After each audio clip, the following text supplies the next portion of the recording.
Friends, நம்ம இன்றைக்கி என்ன பார்க்க போகிறோம்னா கிரேட் 6ல் சாப்டர் 1ல் இருக்கக்கூடிய வாட் இஸ் ஹிஸ்ட்ரி அப்படிங்கிற டாபிக் தான் பார்க்க போகிறோம்.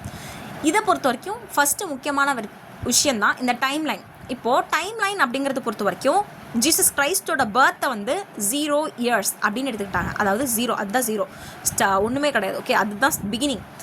அதுக்கு முன்னாடி இருந்த எல்லா வருஷங்களையுமே வந்து பார்த்திங்கன்னா பிஃபோர் பர்த் கிரைஸ்ட், அதாவது பிசி அப்படின்னு எடுத்துக்கிட்டாங்க. இதுவே ஆஃப்டர் பர்த் கிரைஸ்ட்டை வந்து ஏடி ஆனோ டாமினி அப்படின்னு எடுத்துக்கிட்டாங்க. பிசிக்கு இன்னொரு பேர் தான் பிஃபோர் காமன் எரா, இதுவே ஏடிக்கு இன்னொரு பேர் தான் காமன் எரா, சிஇ. ஓகேவா?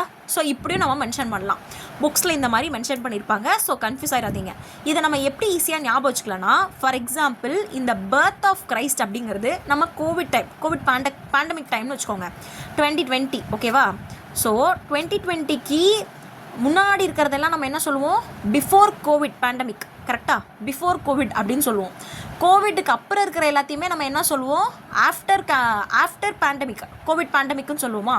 அதே மாதிரியே தான் இதுவும். ஓகேவா? அதுக்கு முன்னாடி இருந்த விஷயங்கள் எல்லாமே வந்து பார்த்திங்கன்னா பிஃபோர் கிரைஸ்ட்டு, அதுக்கப்புறம் எல்லாமே ஆஃப்டர் கிரைஸ்ட். அவ்வளோதான், சிம்பிள். ஸோ அடுத்தது என்ன அப்படின்னு பார்த்தீங்கன்னா, நம்ம முக்கியமான விஷயம் ஹிஸ்ட்ரியை படிக்கிறோம். ஓகே, இந்த ஹிஸ்ட்ரிங்கிற டேர்ம் எங்கேருந்து வந்துச்சு அப்படின்னு பார்த்தீங்கன்னா, ஒரு க்ரீக் வேர்டில் இருக்கக்கூடிய ஹிஸ்டோரியா அப்படிங்கிற வேர்ட்லேருந்து தான் இது வந்துச்சு. ஹிஸ்டோரியா அப்படிங்கிறது வந்து லேர்னிங் பை என்கொயரி அப்படின்னு அர்த்தம். அதாவது ஒரு விஷயங்களை நம்ம வந்து என்கொயர் பண்ணுறது மூலியமாக கற்றுக்கிறது, அதுதான் வந்து ஹிஸ்ட்ரி. இப்போ இந்த ஹிஸ்ட்ரிங்கிறது எங்கேருந்தெல்லாம் அப்ஸ்ட்ராக்ட் பண்ணாங்க, எதுலேருந்தெல்லாம் கலெக்ட் பண்ணாங்க அப்படின்னு பார்த்தோன்னா, ஸ்டோன் டூல்ஸ், அதாவது கற்கள்லாம் வச்சுருப்பாங்கல்ல, அதிலிருந்து, அதே மாதிரி பாறைகள், அப்படியே கல்வெட்டுகள், ராக் கல்வெட்டுகள் ப்ளஸ் அதில் பெயிண்டிங்ஸ்லாம் பண்ணி, ஸோ அது மாதிரிப்பட்ட விஷயங்கள், அப்புறம் ஃபாசில்ஸு, அப்புறம் எக்ஸ்கவேட்டட் மெட்டீரியல்ஸ், அதாவது இப்போ வந்து கீழடியிலெல்லாம் கூட நிறைய தோண்டி எடுக்கிறது இந்த மாதிரிலாம் சொல்கிறாங்க. ஸோ அந்த மாதிரி எக்ஸ்கவேட்டட் மெட்டீரியல்ஸ். ஸோ இந்த மாதிரி வெவ்வேறு இடங்கள்லேருந்து நிறைய பொருட்களை கலெக்ட் பண்ணி அதில் வந்து இப்படிலாம் இருந்திருக்கு அந்த காலத்தில் அப்படின்னு நம்ம தெரிஞ்சிக்கக்கூடிய விஷயங்களை தான் நம்ம ஹிஸ்ட்ரி அப்படின்னு சொல்லுவோம்.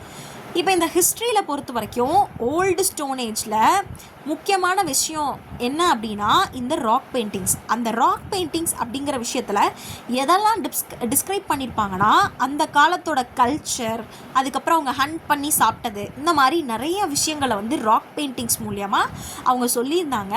அதை வச்சு தான் நம்ம வந்து அவங்க இப்படிலாம் இருந்திருக்காங்க அப்படின்னு நம்ம இப்போ வந்து தெரிஞ்சுக்கிறோம். அதுக்கப்புறம் இன்னொரு முக்கியமான விஷயம் என்னன்னா, அந்த காலத்திலேயே வந்து பார்த்திங்கன்னா டாக்ஸை வந்து ஸ்னிஃபிங் ஸ்கில்ஸ் இருக்கிறதுனால, ஸ்னிஃபிங் ஸ்கில்ஸ்னால் மோக்கம் பிடிக்கும் தன்மை இருக்கிறதுனால ஒரு டொமஸ்டிகேட்டட் அனிமலாக டொமஸ்டிகேட் பண்ணியிருக்காங்க. அதாவது வீட்டில் வளர்த்துருக்காங்க. அதாவது அவங்க இருக்கிற பிளேஸில் நாய்களை வச்சு, சப்போஸ் வேறு ஏதாவது அனிமல் அவங்கள தாக்க வந்தாவோ, இல்லை அவங்க வேறு வேட்டையாட போகிறாங்க அப்படின்னா அவங்களுக்கு பாதுகாப்புக்காகவும் அவங்க வந்து இந்த நாய்களை வந்து வளர்த்துட்டு வந்திருக்காங்க. ஸோ இதுக்கப்புறம் என்ன அப்படின்னு பார்த்தீங்கன்னா, 2 டேர்ம்ஸ் வந்து கொடுத்துருந்தாங்க. ஒன்று நியூமிஸ்மேட்டிக்ஸ், இன்னொன்று எபிகிராஃபி. நியூமிஸ்மேட்டிக்ஸ் எப்படின்னா, it is study of coins, அந்த காலத்தில் கிரியேட் பண்ணப்பட்ட காயின்ஸை பற்றி படிக்கிறது. எபிகிராஃபி அப்படிங்கிறது study of inscriptions. Study of inscriptions is fine, but what is inscriptions?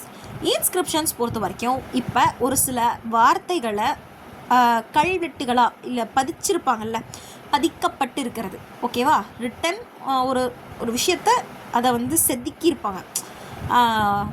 ஓகேவா? ஸோ அதுதான் வந்து இன்ஸ்கிரிப்ஷன் அப்படின்னு சொல்லுவாங்க. ஒரு ஹார்ட் சர்ஃபேஸில் செதுக்கப்பட்ட வார்த்தைகளை தான் இன்ஸ்கிரிப்ஷன்னு சொல்லுவாங்க. Writings inscribed or encrypt on a monument, அது வந்து ஒரு சின்ன எக்ஸாம்பிள். ஓகேவா? ஸோ அடுத்தது வந்து ஸ்டோனேஜை பொறுத்த வரைக்கும் ஆக்சுவலி டிஃப்ரெண்ட் ஸ்டேஜஸாக பிரிக்கிறாங்க. Paleolithic, neolithic, bronze age, iron age. So இந்த மாதிரி நிறையா இருக்குது. இப்போ இந்த எல்லாமே நம்ம டீப்பாக வரக்கூடிய லெசன்ஸ் எல்லாத்துலேயுமே நம்ம பார்ப்போம். This is gist of the lesson. இது வந்து சாப்டர் 1ல் வந்து இருந்த ஜிஸ்ட்டை தான் உங்ககிட்ட சொல்லிகிட்ருக்கேன். ப்ரோட்டோ ஹிஸ்ட்ரியை பொறுத்த வரைக்கும் பார்த்தீங்கன்னா, இப்போ வந்து it is a period which is between the pre history and the history. Pre ஹிஸ்ட்ரிக்கும் நடுப்பட்ட பீரியடை தான் நம்ம ப்ரோட்டோ ஹிஸ்ட்ரி அப்படின்னு சொல்லுவோம். அதாவது இப்போ வந்து ஒரு சில விஷயங்களை நம்ம டீகோட் பண்ண முடியாது. அதாவது நம்ம தமிழ் பக்கத்து இப்போ ஒரு லாங்குவேஜ் நமக்கு தெரியுது, படிக்கிற ஒரு விஷயம், ஸோ தெரியுது, புரியுது. நமக்கு தெரியாத ஒரு விஷயம், ஒரு பர்டிகுலர் சைன் மாதிரிலாம் இருக்குது, அது நமக்கு புரியாதுல்ல. ஸோ அன்டிகோடட் ரெக்கார்ட்ஸ், அந்த எழுத்துக்களோ இல்லை அந்த வடிவங்களோ நமக்கு புரியாத ஒரு சில விஷயங்கள் அந்த கல்வெட்டுகளாவோ இல்லை எதாவோ செதுக்கப்பட்டிருக்கு இல்லை எழுதப்பட்டிருக்கு அப்படின்னா அது வந்து அந்த பீரியட் தான் எது அப்படின்னா அந்த புரோட்டோ ஹிஸ்ட்ரி அப்படின்னு சொல்கிறாங்க. ஓகேவா? அதுக்கு அடுத்தது தான் என்ன அப்படின்னு பார்த்தீங்கன்னா, முக்கியமான ஒரு விஷயம் அசோகா எம்பரர். ஓகேவா? இந்த அசோகா எம்பரர் வந்து என்ன ரோல் ப்ளே பண்ணுறாரு அப்படின்னா, he plays a major role in welfare of people. சரி, welfare of people, yeah that's fine, it's good right அப்படின்னு தானே நினைப்பீங்க.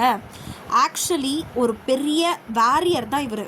சண்டை போட்டு நிறையா ஜெயிச்சு அப்படி இருந்த ஒரு ரகடான மேன் தான் இந்த அசோகா எம்பையர். ஆனால் என்ன அப்படின்னா, அந்த கலிங்கா வாரில் வந்து ஆக்சுவலி ஒரு சில விஷயங்கள் வந்து அவர் கண் கூட பார்க்குறாரு.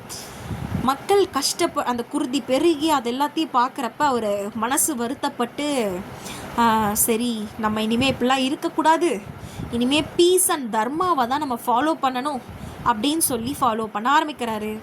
ஸோ அது எந்த பீரியட் அப்படின்னு பார்த்தீங்கன்னா, புத்திசம் வந்து வைடாக ஸ்ப்ரெட் ஆகிட்டு இருந்த ஒரு பீரியட் தான் நம்ம அசோகரோட பீரியட். அதனால் இவரும் அதை ஃபாலோ பண்ணணும்னு நினைக்கிறாரு.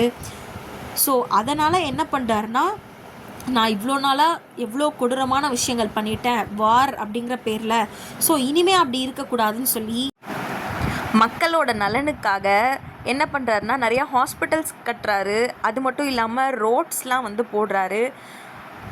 ஆக்சுவலி இவரோட ஹிஸ்ட்ரியை வந்து எப்படி எடுத்திருப்பாங்க அப்படின்னா, ஒரு சில கல்வெட்டுகளில், அப்புறம் சார்நாத் பில்லர், அப்புறம் சாஞ்சி ஸ்டியூப்பால் இருக்கக்கூடிய ஒரு சில இன்ஸ்கிரிப்ஷன்ஸில் இது மூலியமாலாம் தெரிஞ்சிருப்பாங்க. அது மட்டும் இல்லாமல் சார்லஸ் ஆலன் அப்படிங்கிற ஒரு பர்சன் வந்து புக்கில் the church for the last emperor அப்படிங்கிற ஒரு புக்கில் இவரை பற்றி ஒரு சில இன்ஃபர்மேஷன்ஸ் கொடுத்துருப்பாங்க. ஸோ இதிலிருந்தெல்லாம் தான் நம்ம அசோகா எம்பரரை பற்றின ஒரு சில ஹிஸ்டாரிக்கல் டீட்டெயில்ஸ் வந்து நமக்கு கிடச்சிது. அது மட்டும் இல்லாமல் நம்ம நேஷ்னல் ஃப்ளாகில் இருக்கக்கூடிய அந்த சக்கரா இருக்குல்ல, எங்கேருந்து எடுக்கப்பட்டதுன்னா நம்ம சாரநாத் பில்லரில் இருக்கக்கூடிய அந்த அசோக சக்கரம் தான் நம்ம நேஷ்னல் ஃப்ளாகில் இருக்கக்கூடிய அந்த 24 ஸ்போக்ஸ், அதுதான் அதை ரெப்ரசன்ட் பண்ணுது. இதுதான் வந்து பார்த்திங்கன்னா அந்த ஸ்டோன்ஸ்லாம் நம்ம சொன்னோம்ல, ஓல்டேஜில் இருந்த ஸ்டோன்ஸ், அதுக்கு ஒரு சில பிக்சரு. இன்னொன்று வந்து டாக்ஸ் எல்லாம் டொமஸ்டிகேட் பண்ணாங்கன்னு சொல்லி பார்த்தோம்ல, அதுதான் இதுக்கான ஒரு பிக்சர். ஸோ இது மட்டும் இல்லாமல் இன்னொரு பிக்சர் கொடுத்துருந்தாங்க. என்ன அப்படின்னா, நம்ம வந்து அசோகரை பற்றின ஒரு சில இது பார்த்தோம், இன்ஸ்கிரிப்ஷன்ஸ், சாஞ்சி ஸ்டூப்பா, அதுக்கப்புறம் சார்நாத் பில்லர், அந்த அசோக சக்ரா. ஸோ இது மட்டும் இல்லாமல் ஒரு சில ராக் பெயிண்டிங்ஸும் கொடுத்துருந்தாங்க. அது மட்டும் இல்லாமல் ஒரு மேப்பில் வந்து எங்கெல்லாம் வந்து எக்ஸ்கவேட் பண்ணாங்க மெட்டீரியல்ஸ்ன்னு சொல்லி கொடுத்துருந்தாங்க. அதுக்கப்புறம் ஆர்கியாலஜிக்கல் ரிசோர்ஸாக நம்ம எதெல்லாம் ரெஃபர் பண்ணுறோம் அப்படின்னு சொல்லி கொடுத்துருந்தாங்க. ஒரு இடம், மனிதர் அல்லது ஒரு எழுத்து, இது மூலமாக ஒரு டேட்டாவை நம்ம வந்து கலெக்ட் பண்ணோன்னா அதுதான் சோர்ஸ் அப்படின்னு சொல்கிறாங்க. இதுவே ஒரு பர்சன் வந்து ரொம்ப காலத்துக்கு முன்னாடி பண்டைய கால மனிதர் அப்படின்னு சொல்லுவோம்ல, அவங்க தான் ஆன்சிஸ்டர் அப்படின்னு சொல்கிறாங்க. ரைட்டஸ்னஸ் அப்படின்னா ஒரு ஸ்ட்ரெயிட் ஃபார்வர்டாக ஒரு பர்டிகுலர் விஷயத்தை வந்து டிசிப்ளின்டாக ஃபாலோ பண்ணாங்களே, அதுதான் வந்து தர்மா அப்படின்னு சொல்கிறாங்க. மானுமெண்ட் அப்படின்னா இப்போ ஒரு சிற்பமோ இல்லை வந்து ஒரு கட்டிடமோ அல்லது வந்து ஒரு பர்டிகுலர் ஸ்ட்ரக்சர் வந்து ஒரு நோட்டபிள் பர்சனை டெபிக்ட் பண்ணி வச்சுருந்தாங்க அப்படின்னா இல்லை இருந்துச்சு அப்படின்னா அதை தான் மானுமெண்ட்ஸ் அப்படின்னு சொல்கிறாங்க. இன்ஸ்கிரிப்ஷன் அப்படின்னா எழுத்து வடிவத்தில் ஒரு கல்லுலையோ அல்லது ஒரு தூண்லையோ அல்லது வந்து தட்டு இது மாதிரி எதுலையாவது வந்து செதுக்கப்பட்டிருந்தது, எழுத்துக்களாக வடிவமைக்கப்பட்டிருந்தது அப்படின்னா அதுதான் இன்ஸ்கிரிப்ஷன் அப்படின்னு சொல்லுவாங்க. அதே மாதிரியே ஹிஸ்ட்ரியில் அந்த காலத்து விஷயத்தில் திறம்பட ஒருத்தவங்க நிறைய விஷயங்களை தெரிஞ்சு வச்சிருக்கிறவங்கள தான் ஹிஸ்டாரியன் அப்படின்னு சொல்லுவாங்க. ஸோ இந்த வீடியோவில் நம்ம வந்து கிரேட் 6 இருக்கக்கூடிய சாப்டர் 1 பற்றி பார்த்துருக்கோம். இதே மாதிரியே இன்னும் நிறையா விஷயங்களை தினமும் நம்ம பார்ப்போம். ஸோ இதை பற்றி நீங்கள் தெரிஞ்சுக்கணும், அதே மாதிரி டிஎன்பிஎஸ்சியில் நீங்கள் நல்லா ஷைன் பண்ணணும், இப்போ இருந்தே நீங்கள் வந்து படிக்கணும் அப்படின்னு நினச்சிங்கன்னா இந்த யூடியூப் சேனலை சப்ஸ்கிரைப் பண்ணி வச்சுக்கோங்க. Thank you. See you on next video.